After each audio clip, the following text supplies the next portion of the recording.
Mon nom est Ignacio Ramirez, j'ai 50 ans et je suis prêtre catholique dans le diocèse de Lahore, Pakistan. Aujourd'hui, alors que j'écris ces lignes avec le cœur rempli de gratitude, je veux partager avec vous le témoignage le plus extraordinaire de ma vie. Une expérience qui a changé non seulement mon existence, mais aussi celle de centaines de personnes dans cette magnifique terre pakistanaise, où j'ai eu le privilège de servir au cours des 13 dernières années. Je suis arrivé au Pakistan en 2010 en tant que missionnaire espagnol, répondant à l'appel du Vatican pour servir les communautés catholiques dans les pays à majorité musulmane. J'avais été ordonné prêtre à Séville en 2005 et, après 5 ans de service dans des paroisses andalouses, j'ai ressenti au fond de mon cœur un désir profond de porter l'Évangile dans des lieux où la présence catholique pouvait faire une différence significative dans la vie des gens. Le Pakistan est un pays où les catholiques représentent une minorité petite mais vibrante, environ 4 millions de personnes dans une nation de plus de 200 millions d'habitants musulmans. La plupart des catholiques pakistanais sont des personnes de grande foi qui ont maintenu vivante leur tradition chrétienne pendant des générations, malgré leur vie en tant que minorité religieuse. Leur dévotion et leur amour pour le Christ m'ont toujours profondément inspiré. Lorsque je suis arrivé à Lahore en 2010, j'ai été affecté à la paroisse de Saint-Joseph, située dans l'un des quartiers à plus forte présence chrétienne de la ville. La communauté catholique locale m'a accueilli à bras ouverts et avec une faim spirituelle qui m'a ému dès le premier jour. J'ai été immédiatement impressionné par la profondeur de la foi de ces catholiques pakistanais, qui maintenaient une dévotion mariale particulièrement belle et une vie sacramentelle très active.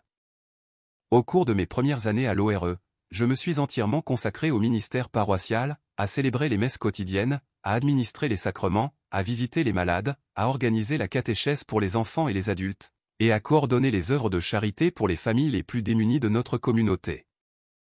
La paroisse comptait environ 500 fidèles réguliers, principalement des familles de travailleurs qui vivaient simplement, mais avec une foi extraordinaire.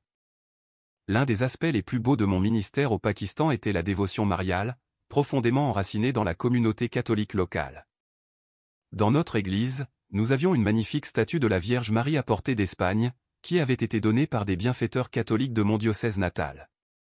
Les fidèles venaient quotidiennement réciter le chapelet devant cette statue, en particulier les mères qui demandaient des bénédictions pour leur famille et pour la paix dans notre communauté. La coexistence avec nos voisins musulmans était généralement pacifique et respectueuse.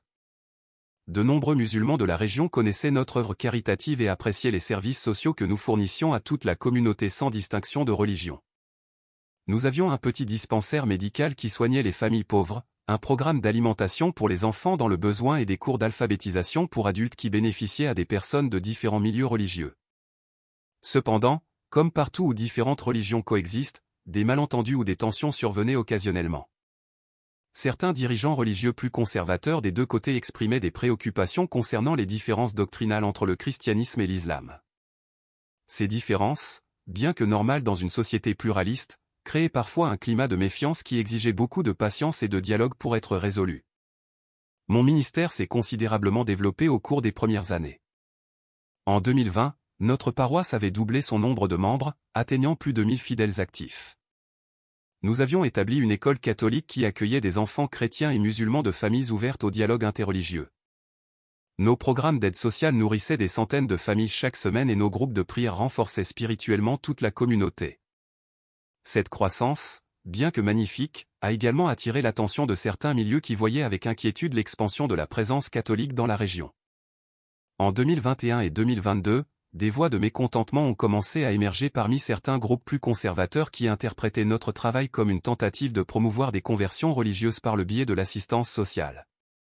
La situation s'est compliquée en mars 2023 lorsqu'un imam local, nommé Yamil Hassan, a commencé à exprimer publiquement ses préoccupations concernant notre présence dans le quartier. Hassan était un religieux qui avait étudié dans des institutions très conservatrices et qui interprétait tout succès chrétien comme une menace potentielle pour la cohésion religieuse de la communauté musulmane locale. Les chrétiens de Saint-Joseph, commentait Hassan lors de ses sermons du vendredi, que nous pouvions entendre depuis notre église en raison de la proximité, grandissent très rapidement dans notre quartier. Leurs prêtres étrangers apportent des idées occidentales qui peuvent confondre nos jeunes. Nous devons être vigilants pour préserver notre identité islamique. Ces paroles, bien que non directement hostiles, créaient un climat de tension croissante. En avril 2023, les inquiétudes sont devenues plus spécifiques. Nous avons commencé à recevoir des visites de représentants de la communauté musulmane locale qui nous demandaient des explications sur nos activités. Certains commerçants qui avaient auparavant entretenu de bonnes relations avec nos fidèles ont commencé à montrer de la froideur, non par hostilité personnelle, mais par pression sociale de secteurs plus conservateurs de leur communauté. Malgré ces difficultés croissantes, ni moi ni mes paroissiens n'avons envisagé de réduire nos activités pastorales. Père Ignacio, me disait Marian Bibi, une vieille veuve qui avait été l'une de mes collaboratrices les plus fidèles, si Dieu nous a placés ici pour servir, nous devons continuer à servir avec amour et patience. Le dialogue et la charité triomphent toujours de l'incompréhension. Sa sagesse renforçait ma propre détermination à poursuivre mon ministère avec espérance. Nous avons mis en œuvre des mesures de prudence. Nous avons établi des horaires plus prévisibles pour nos activités. Nous avons invité des dirigeants musulmans modérés à mieux connaître notre travail. Nous avons intensifié nos efforts de dialogue interreligieux. Nous avons continué à célébrer nos services religieux normalement et à maintenir ouverts tous nos programmes sociaux, confiant que la bonne volonté et le service désintéressé dissiperaient finalement les malentendus. L'événement qui a tout changé s'est produit le 15 juin 2023, lors de la fête du Sacré-Cœur de Jésus.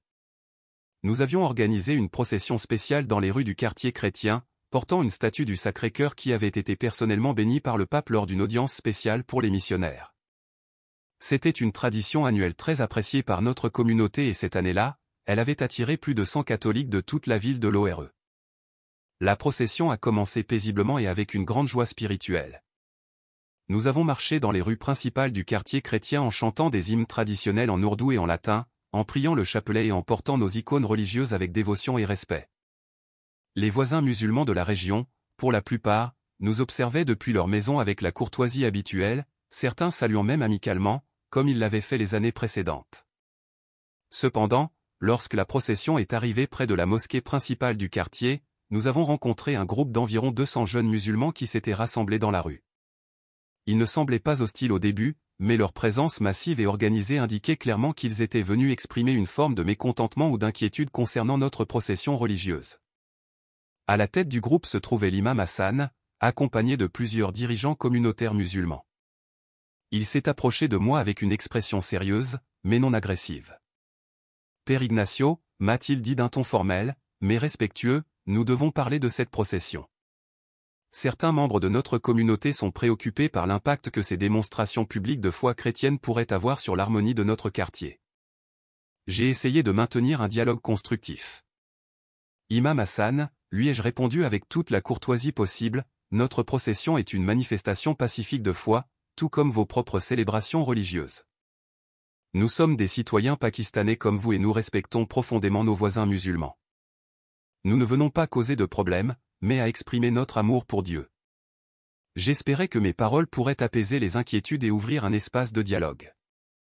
Malheureusement, ma réponse n'a pas suffi pour certains des jeunes les plus exaltés qui accompagnaient Hassan.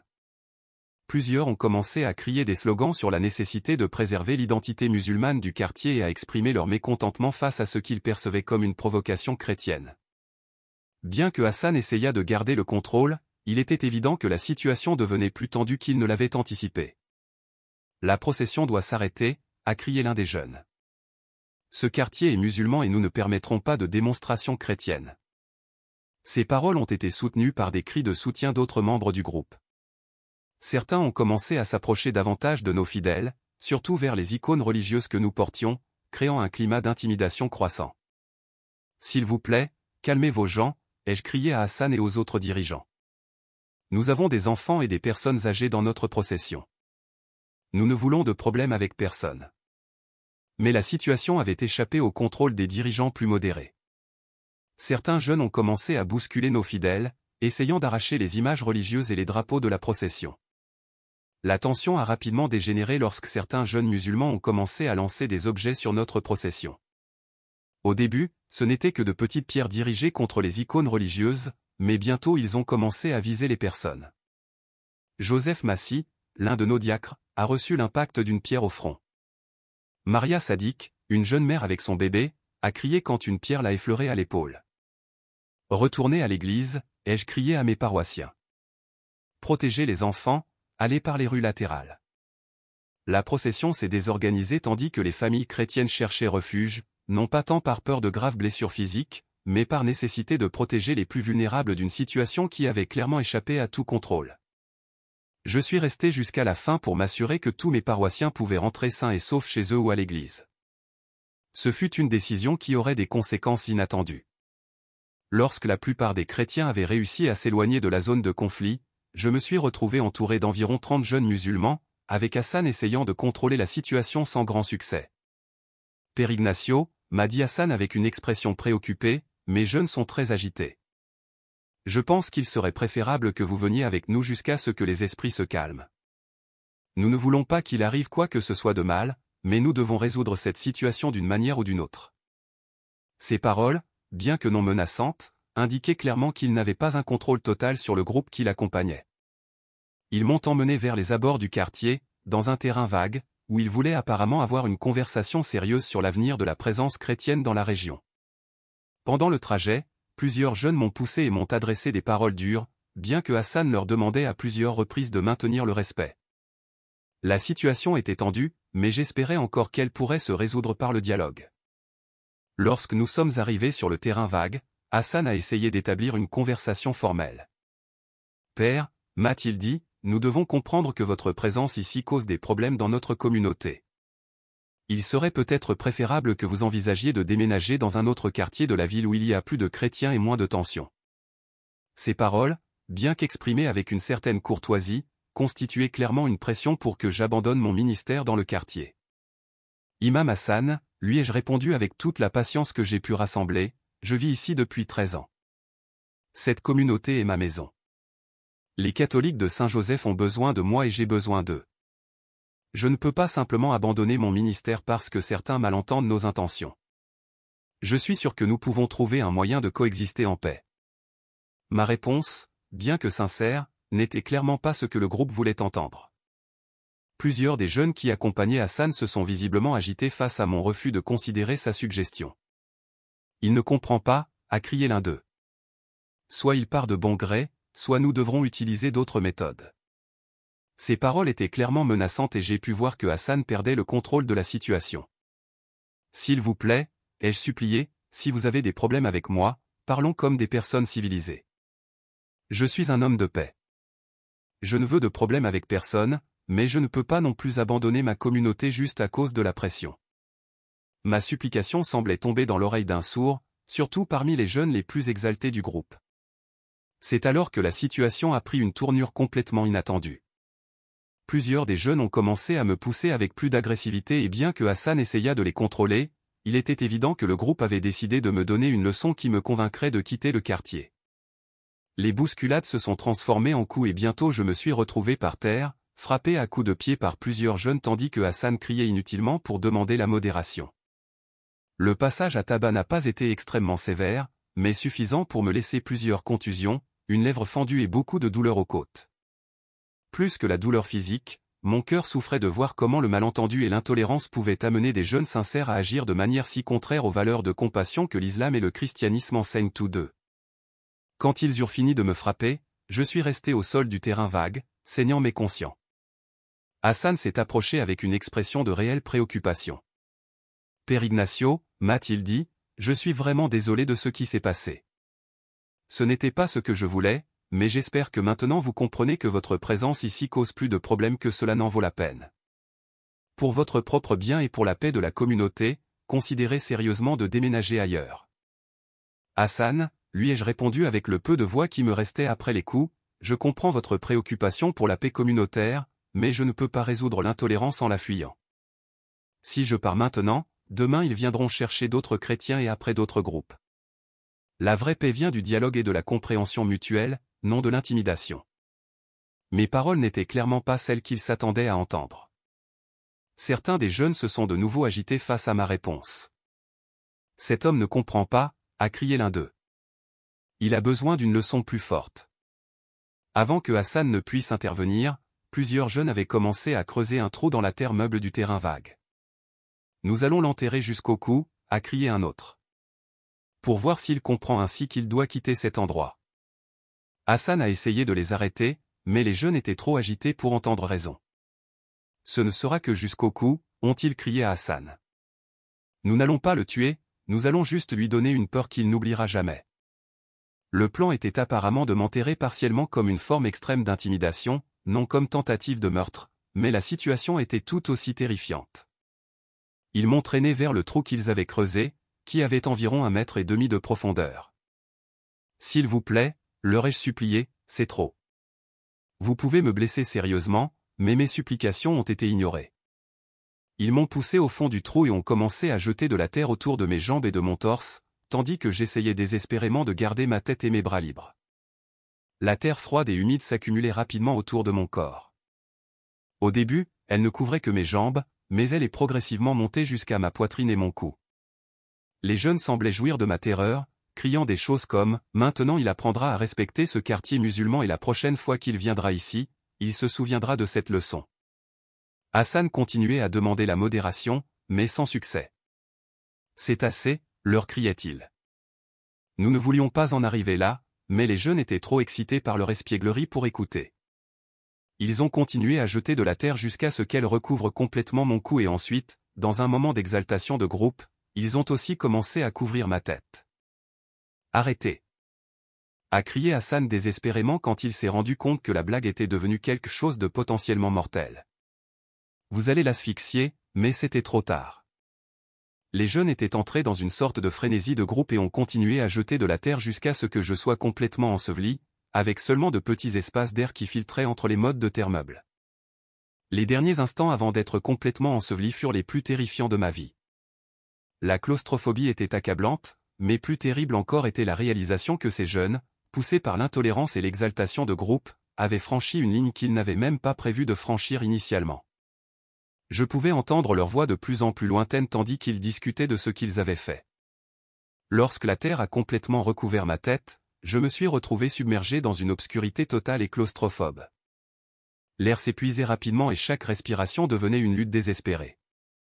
Je savais qu'il me restait peu de minutes à vivre et j'ai commencé à préparer mon âme à la rencontre avec Dieu, en priant l'acte de contrition et en demandant pardon pour mes péchés. Ce fut à ce moment de désespoir absolu que le miracle le plus extraordinaire de ma vie s'est produit. Soudain, dans l'obscurité totale de cette tombe improvisée, une lumière brillante et surnaturelle est apparue, ne provenant d'aucune source extérieure visible. C'était une lumière dorée, chaude, qui ne blessait pas les yeux, mais qui consolait l'âme, remplissant complètement l'espace claustrophobe où je me trouvais, apportant une paix inexplicable au milieu de la terreur. Au sein de cette lumière miraculeuse, la plus belle figure que j'ai jamais contemplée a commencé à prendre forme. C'était une femme d'une beauté indescriptible, vêtue d'un manteau bleu étoilé et d'une robe blanche qui semblait faite de lumière pure. Son visage irradiait une maternité divine et ses yeux contenaient toute la compassion de l'univers. J'ai immédiatement su que j'étais en présence de la très sainte Vierge Marie. « Ignacio, mon fils » m'a-t-elle dit d'une voix qui était comme une musique céleste, « n'aie pas peur. Je suis venu t'accompagner dans cette épreuve. Ta souffrance ne sera pas vaine, mais elle deviendra un instrument de conversion pour de nombreuses âmes. » Ces paroles sont entrées dans mon cœur comme un baume guérisseur, éliminant instantanément toute la peur et l'angoisse que j'avais ressentie. « Très sainte mère » ai-je réussi à murmurer, « est-ce vraiment vous? Êtes-vous venu me prendre au ciel ?» Ma question a jailli avec la simplicité d'un enfant qui trouve sa mère dans un moment de danger extrême.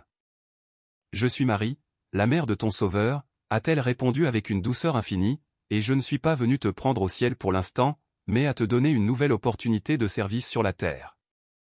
Ton témoignage, en tant que prêtre qui pardonne à ses persécuteurs, sera plus puissant que 1000 sermons.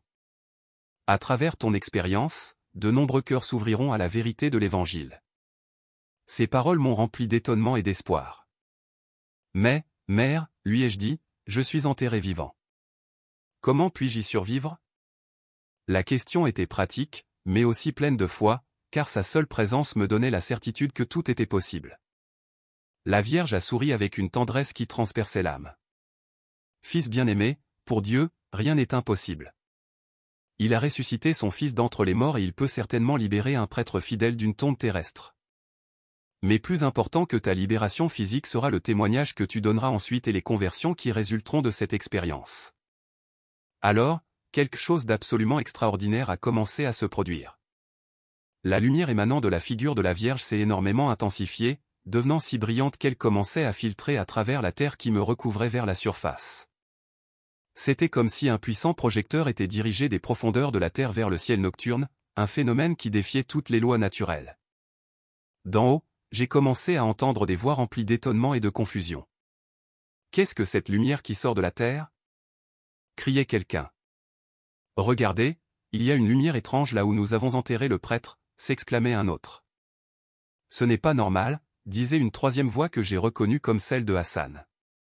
Les voix se multipliaient, indiquant que plus de gens étaient arrivés, attirés par le phénomène lumineux inexplicable. La très sainte Vierge a continué à me parler tandis que la lumière s'intensifiait. Cette lumière que tu vois sera un signe pour de nombreuses personnes, tant chrétiennes que musulmanes. Elle sera le témoignage que l'amour de Dieu est plus fort que la haine humaine et que l'intercession maternelle peut transformer les situations les plus désespérées en opportunités de grâce. Sous l'influence de cette lumière surnaturelle, j'ai commencé à sentir que la terre qui m'emprisonnait se desserrait graduellement. Ce n'était pas un mouvement violent qui pouvait provoquer des effondrements, mais un processus contrôlé et miraculeux qui me libérait progressivement de ma prison souterraine. C'était comme si des mains invisibles enlevaient soigneusement la terre, créant des espaces d'air pur là où il n'y avait auparavant que l'asphyxie. Mère très sainte. Lui ai-je dit rempli d'étonnement, je sens que je peux mieux respirer. Allez-vous vraiment me libérer d'ici ? La question sortait du plus profond de mon cœur, mêlant l'incrédulité humaine à la foi surnaturelle. Mon fils, a répondu la Vierge avec une autorité maternelle, quand tu reviendras à la surface, certains essaieront de nier ce miracle ou de l'expliquer par des raisons naturelles. Mais tu auras été témoin de la vérité et ton témoignage touchera des cœurs qui semblaient fermés pour toujours à la grâce divine. La lumière a continué à s'intensifier pendant environ une demi-heure, suffisamment de temps pour que de nombreuses autres personnes arrivent sur le terrain vague, attirées par le phénomène lumineux qui était visible à plusieurs pâtés de maison. Pendant ce temps, la terre a continué à se desserrer autour de mon corps jusqu'à ce que je puisse bouger librement mes bras et mes jambes. De la surface, les voix devenaient plus intenses et nombreuses. La lumière continue de croître. Criait quelqu'un. Nous devons sortir le prêtre de là. S'exclamait un autre. C'est un miracle, disait une voix qui ressemblait à celle d'une femme âgée. Allah montre sa puissance. Criait un jeune musulman interprétant le phénomène depuis sa propre perspective religieuse. Hassan a pris le contrôle de la situation et organisait désespérément un effort de sauvetage. Apportez des pelles. Ordonna-t-il. Nous devons le sortir avant qu'il ne s'asphyxie complètement. Sa voix reflétait un véritable remords pour ce qui s'était passé et la détermination de corriger la situation avant qu'il ne soit trop tard. La Vierge Marie a alors commencé à s'élever lentement dans la lumière, comme se préparant à partir. Avant de disparaître, elle m'a adressé quelques dernières paroles. Ignacio, quand tu sortiras à la surface, pardonne immédiatement à tous ceux qui ont participé à cela. Ton pardon sera le premier miracle dont ils seront témoins et préparera leur cœur à recevoir la grâce de la conversion. Va en paix, mon fils. Telles furent ses dernières paroles tandis que sa figure disparaissait graduellement. Et souviens-toi que tu es mon fils bien-aimé, protégé toujours par mon intercession maternelle. La lumière a continué à briller intensément même après que sa figure ait disparu, mais elle avait maintenant un caractère différent, plus pratique, comme si elle facilitait spécifiquement mon sauvetage. Les travaux d'excavation d'en haut se sont énormément intensifiés, ce qu'il avait fallu au jeune plus d'une heure pour m'enterrer, il le défaisait maintenant en moins de 20 minutes, poussé par l'urgence de me sauver et par l'étonnement face au phénomène lumineux qui continuait d'émaner de l'endroit. Lorsque mon visage est finalement apparu à la surface, illuminé par cette lumière surnaturelle, les cris d'étonnement ont été audibles dans tout le quartier. « Il est vivant !» a exclamé Hassan avec un mélange de soulagement et d'incrédulité. Après être resté enterré si longtemps, il est vivant. Et regardez cette lumière qui l'entoure, a crié l'un des jeunes qui avaient participé à mon enterrement. Ce n'est pas une lumière naturelle. L'étonnement s'est emparé de tous les présents lorsqu'ils se sont rendus compte qu'ils avaient été témoins de quelque chose qui transcendait toute explication naturelle. Lorsque l'on m'a finalement complètement sorti du trou, la première chose que j'ai faite a été de me lever devant le regard stupéfait de tous les présents. Mon corps, qui avait été battu avant l'enterrement, se sentait maintenant complètement restauré. Les douleurs avaient disparu, les blessures étaient guéries et j'avais une énergie surnaturelle qui me permettait de parler et de bouger normalement. Hassan, ai-je dit en m'adressant directement à l'imam qui avait présidé mon calvaire, je te pardonne complètement, à toi et à tous les jeunes qui ont participé à cela. Je sais que vous ne vouliez pas me blesser gravement, mais seulement me faire peur pour que je quitte le quartier. Votre préoccupation pour votre communauté est compréhensible, bien que les méthodes aient été erronées. Ma déclaration de pardon immédiat a provoqué un silence absolu parmi tous les présents. Hassan, qui avait attendu des reproches justes ou au moins un ressentiment compréhensible, fut complètement déconcerté par ma réponse. « Père Ignacio » m'a-t-il dit d'une voix brisée, « comment pouvez-vous nous pardonner après ce que nous vous avons fait? Comment pouvez-vous parler avec tant de paix après avoir été enterré vivant? » Hassan, lui ai-je répondu en posant ma main sur son épaule, un geste qui l'a visiblement surpris, « Je viens d'expérimenter l'amour miséricordieux de Dieu d'une manière que je ne peux pas décrire complètement avec des mots. La Vierge Marie m'est apparue alors que j'étais enterré et elle m'a enseigné que le pardon est plus puissant que la vengeance et que l'amour peut transformer même les situations les plus terribles en opportunités de grâce. » Mon témoignage sur l'apparition mariale a provoqué des réactions immédiates et variées. Certains chrétiens qui étaient arrivés sur les lieux sont tombés à genoux, reconnaissant immédiatement l'intercession de la Mère de Dieu. Certains musulmans ont semblé sceptiques, mais impressionnés par mon attitude de pardon. D'autres sont restés dans un silence contemplatif, essayant de traiter les implications de ce qu'ils avaient été témoins. Mais la réaction la plus significative est venue d'Ahmad Malik, l'un des jeunes qui avait participé le plus activement à mon enterrement. Il s'est approché de moi les larmes aux yeux et s'est agenouillé sur le sol poussiéreux. « Père Ignacio » m'a-t-il dit d'une voix tremblante, « si votre religion produit ce type de pardon après ce que nous vous avons fait et si votre Dieu a le pouvoir de vous protéger ainsi, alors j'ai besoin d'en apprendre davantage sur votre foi. » Ces paroles furent comme une étincelle qui alluma des réactions similaires chez plusieurs autres jeunes. Ce ne furent pas des conversions instantanées, mais de véritables ouvertures du cœur à la possibilité que le christianisme détienne des vérités spirituelles qu'ils n'avaient pas considérées auparavant. Un par un, 7 autres jeunes se sont approchés pour poser des questions honnêtes sur la foi chrétienne. Hassan observait ces réactions avec une expression mêlant surprise, profonde contemplation et ce qui semblait être une véritable curiosité spirituelle. Finalement, il s'est approché de moi avec une humilité qui contrastait dramatiquement avec l'attitude autoritaire qu'il avait montrée auparavant.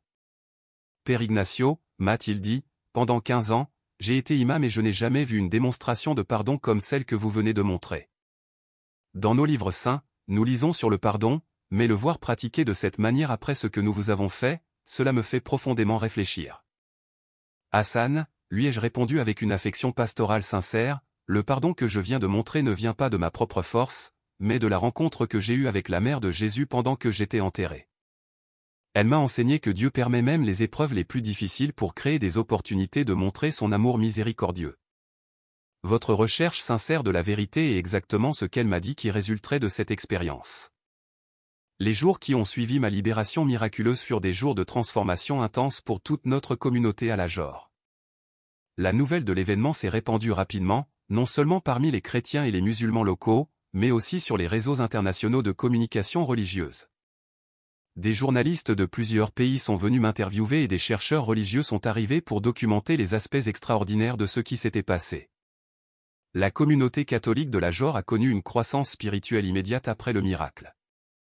L'histoire de mon apparition mariale et de ma libération surnaturelle a renforcé la foi des catholiques locaux et a attiré l'attention de nombreux musulmans curieux qui voulaient mieux comprendre le christianisme.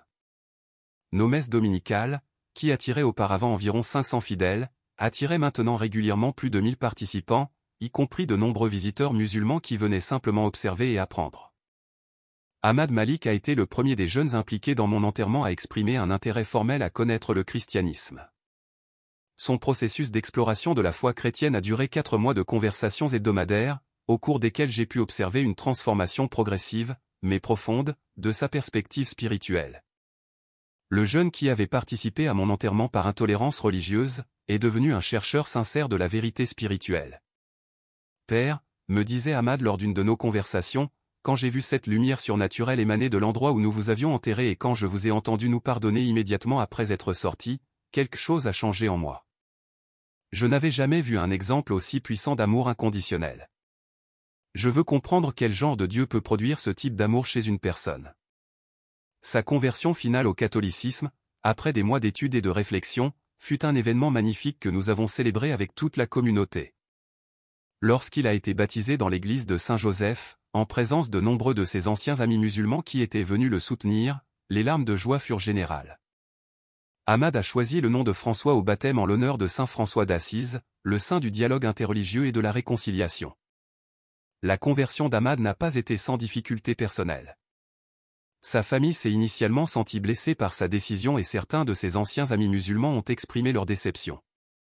Cependant, la manière pacifique et respectueuse avec laquelle il a géré ces tensions, suivant l'exemple qu'il avait appris lors de son expérience avec le miracle, a graduellement gagné le respect même de ceux qui ne partageaient pas sa nouvelle foi. Hassan a pris un chemin différent, mais tout aussi significatif.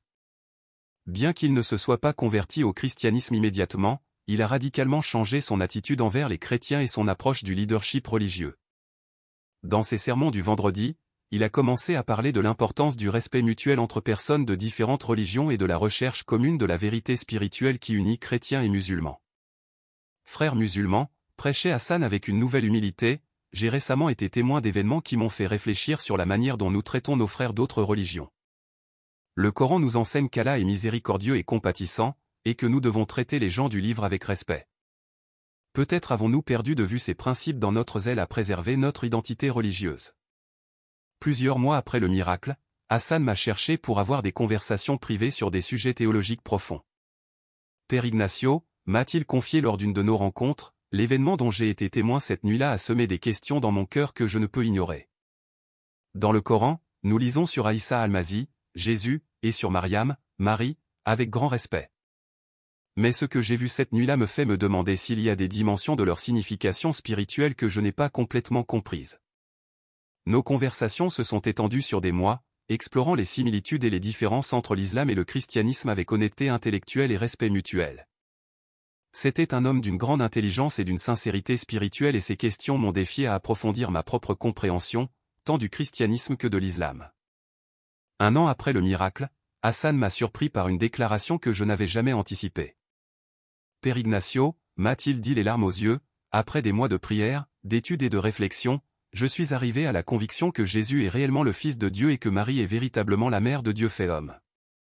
Je veux me convertir au catholicisme, mais j'ai besoin de votre aide pour comprendre comment faire cette transition, de manière à honorer à la fois mon passé et mon nouvel avenir. Sa conversion fut un processus minutieux qui a duré 6 mois supplémentaires.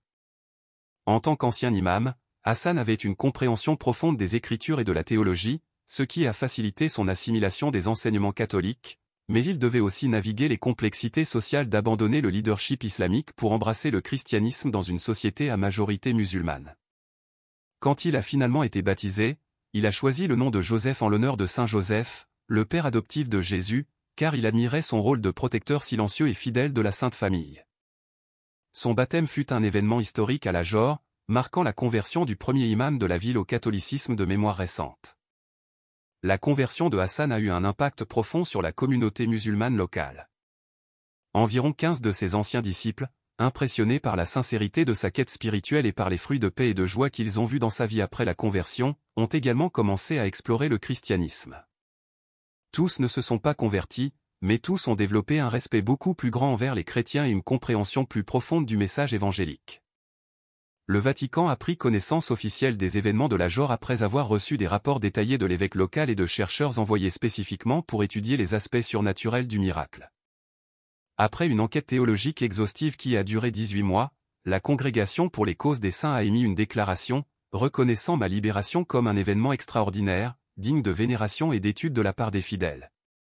2 ans après le miracle, j'ai reçu une invitation personnelle du Saint-Père pour une audience privée au Vatican. Ce fut une expérience profondément émouvante de pouvoir raconter personnellement au pape l'histoire de mon apparition mariale et de ma libération surnaturelle et de recevoir sa bénédiction apostolique tant pour moi que pour toute la communauté de la Johor.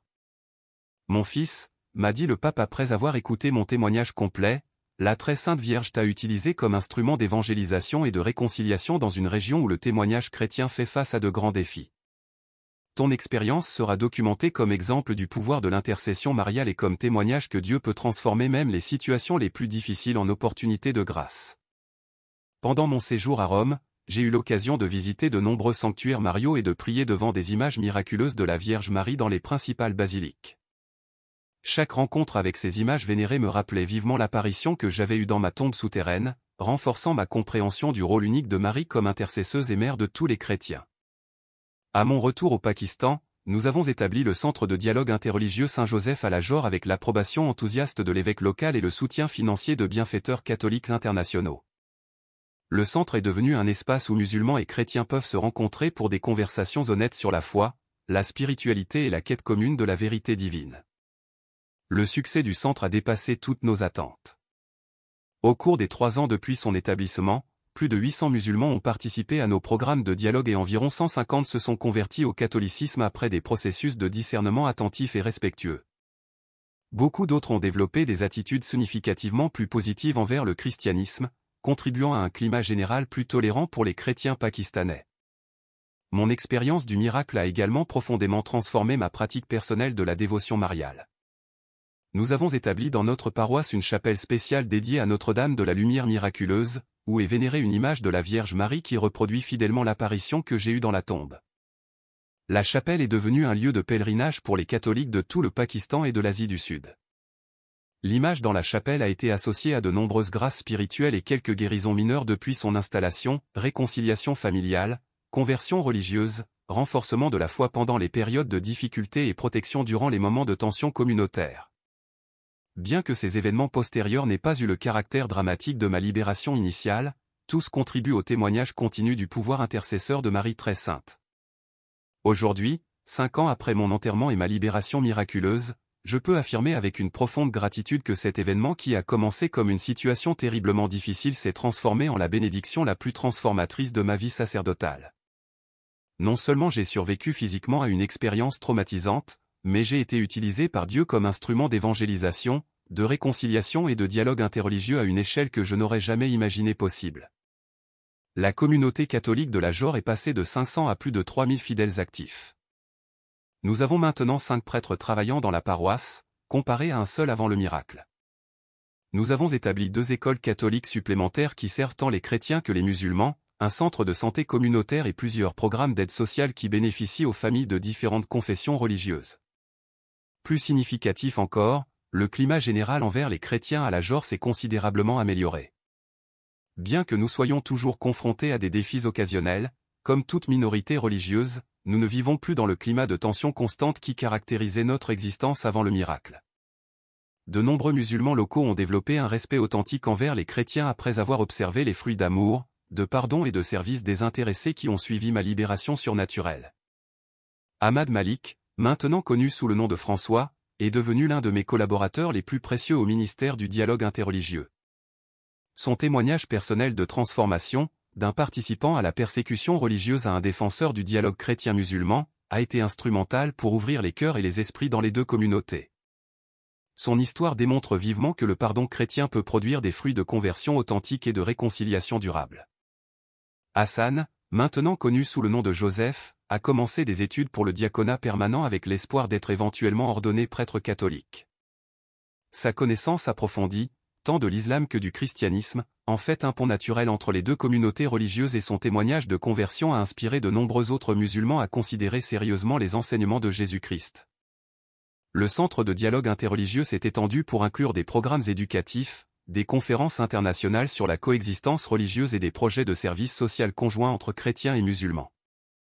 Des dirigeants religieux d'autres pays visitent régulièrement notre centre pour apprendre de notre modèle de dialogue basé sur le respect mutuel et la recherche partagée de la vérité spirituelle. Mon message pour tout chrétien qui pourrait lire ce témoignage, surtout ceux qui vivent comme des minorités religieuses, est d'une espérance inébranlable dans le pouvoir de Dieu de transformer toute situation difficile en opportunité de grâce. Les épreuves les plus sévères peuvent devenir les plus grandes bénédictions quand nous les mettons entre les mains miséricordieuses de Dieu et faisons confiance à l'intercession maternelle de la Vierge Marie. Pour tout musulman qui pourrait connaître cette histoire, mon invitation est à cœur ouvert. Je vous invite à explorer les enseignements de Jésus avec un esprit de recherche sincère. Le Dieu qui m'a libéré miraculeusement est le même Dieu qui aime profondément toutes les personnes et qui désire se révéler à tous les cœurs sincères. Marie, la mère de Jésus, que vous honorez aussi, intercède pour toutes les âmes qui cherchent la vérité divine. Ce témoignage est adressé avec amour et respect aux personnes de toutes les religions, reconnaissant que chaque tradition de foi contient des éléments de vérité et une recherche sincère du divin. Mon expérience personnelle m'a conduit à une compréhension plus profonde de ma propre foi catholique, mais je respecte profondément tous ceux qui cherchent Dieu à partir de différentes traditions spirituelles. L'image de la Vierge Marie qui m'est apparue dans la tombe continue d'être pour moi un rappel quotidien que Dieu peut transformer toute situation désespérée en opportunité de témoignage et d'évangélisation. Sa lumière miraculeuse n'a pas seulement dissipé les ténèbres physiques de mon enterrement, mais elle a illuminé les cœurs de personnes qui semblaient fermées pour toujours à la grâce divine. Que ce témoignage soit une source d'encouragement pour tous les chrétiens qui rencontrent des difficultés dans leur vie de foi et une invitation aimante pour toutes les personnes de bonne volonté à considérer avec un cœur ouvert le message d'amour, de pardon et d'espérance que Jésus-Christ offre à toute l'humanité. La Vierge Marie, Reine de la paix et Mère de la miséricorde, continue d'intercéder puissamment pour tous ceux qui invoquent son aide maternelle, surtout dans les moments de plus grande nécessité et de désespoir. Au nom du Père et du Fils et du Saint-Esprit. Je vous salue Marie très pure, Mère de Dieu et Mère de tous les peuples. Amen.